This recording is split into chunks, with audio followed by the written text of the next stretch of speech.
High friends, welcome to my channel. मी एका पातेल्यामध्ये पाणी घेतलं आहे, पाणी उकळायला ठेवलं आणि वर झाकण ठेवलं आहे। एक 2-3 मिनिटांनंतर पाणी उकळून झालं। त्यानंतर मी यामध्ये शेवया घालून घेत आहे। आज मी जेवायला एकटीच होते आणि एकटा असताना प्रत्येक लेडीला स्वयंपाक करायचा कंटाळा येतो, त्यामुळे आज जरासा शॉर्टकट असं रेसिपी सुरू आहे। मला वाटलं तुम्हाला दाखवावं की शेवयाचा भात मी बनवलेला आहे, कारण या शेवयामध्ये एक वैशिष्ट्य म्हणजे हे जे शेवया आहे ते आपल्या रोजचं जे रेग्युलर घरगुती पीठ असतं ते पीठ घेतलं होतं 2 किलो आणि 3 किलो रवा घेतला होता आणि अशा प्रकारे या शेवया तयार करून आणल्या होत्या। आपण लहानपणी बघत होतो की आपली आई शेवया करत असताना गहू वलवायची, ते अगदी टेबल फॅनला उपणून वगैरे गहूचा पूर्ण कोंडा काढून स्वच्छ करून घ्यायची आणि त्यानंतर शेवया घरीच तयार करायची किंवा मग आता तयार करून आणतात बाहेरून। पण ही सर्व प्रोसिजर करायला या शेवयाला तशी गरज नाही पडत। आपलं जे घरगुती कणिक असतं रोज आपण चपात्यासाठी जे वापरतो तेच वापरून या शेवया तयार केलेल्या आहे। एक 3-4 मिनिटांमध्ये पूर्ण पाणी आटून झालं आणि शेवया शिजून झाल्या आहे, अगदी झटपट तयार होतात। हे बघा, मी हलकसं दाबून बघितलं, शेवया शिजून झाल्या होत्या। त्यानंतर मी यामध्ये दूध घातलं, साई दूध घातलं आणि थोडा वेळ मिक्स करून घेतलं। गॅस बंद केला। शेवया व्यवस्थित शिजून झाल्या होत्या। दूध चांगलं मिक्स करून घेतलं आणि यामध्ये 2 चमचे साखर घालून घेतली। आपण जेव्हा एकटा असतो त्यावेळेस स्वयंपाकाला काय करावं असं सुचत नाही, त्यावेळेस अशा प्रकारे शेवयाचा भात बनवून घ्यायचा। 2 चमचे साखर घालून परत एकदा व्यवस्थित मिक्स केलं आणि साईडला ठेवून दिलं हे भांडं।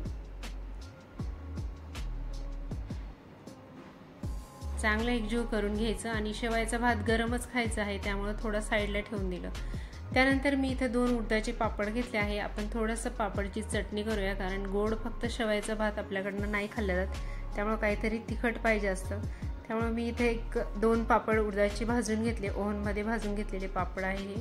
उडदाचे, ज्वारीचे किंवा गव्हाचे पापड सुद्धा आपण अशा प्रकारे पापडची चटणी किंवा आम्ही खुडा म्हणतो, असं खुडा करायला आपण वापरू शकतो। भाजलेले पापड चांगल्या हाताने चुरा करून घेतले।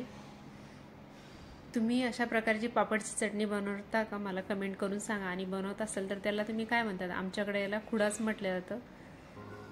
चांगल्या हाताने मी जे मोठे तुकडे होते ते पूर्ण हाताने बारीक करून घेतले। त्यानंतर एक तडका पॅन ठेवला आहे गॅसवर। तुम्ही कच्चं सुद्धा तेल आणि मीठ तिखट टाकू शकता, पण मी थोडंसं गरम करून घेतलं। हलकसं तेल गरम झालं होतं, त्यामध्ये अगदी किंचितसं मीठ घातलं आहे आणि तिखट घातलं आहे 2 चमचे। थोडंसं मिक्स करून घेतलं आणि तयार केलेला पापडचा चुरा जो होता तो यामध्ये मिक्स केला मी। एकदम टेस्टी अशी पापडची चटणी तयार होते। माझ्या मुलांना तर कधी कधी टिफिनमध्ये दिली ती पण आवडते। हे बघा, अशा प्रकारे मिक्स करून घेतलं व्यवस्थित, किंवा आपण साधं जे वरण बनवतो पिवळं वरण, त्या वरणाबरोबर तोंडी लावायला सुद्धा एक साईड डिश म्हणून आपण तयार करू शकतो। अगदी झटपट तयार होते। तयार झालेला पापडाचा खुडा मी एका वाटीमध्ये काढून घेतला आणि त्यानंतर ताटामध्ये शेवयाचा भात गरम गरम सर्व केला आहे।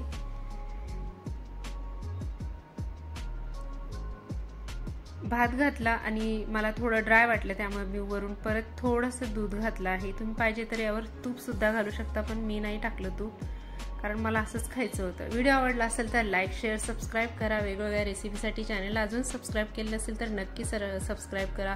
तुमच्या फॅमिली अँड फ्रेंड बरोबर व्हिडिओ शेअर करा। तुमचा अमूल्य वेळ देऊन व्हिडिओ बघितला त्याबद्दल खूप खूप धन्यवाद। परत भेटू आपण नेक्स्ट रेसिपीमध्ये। Thank you so much.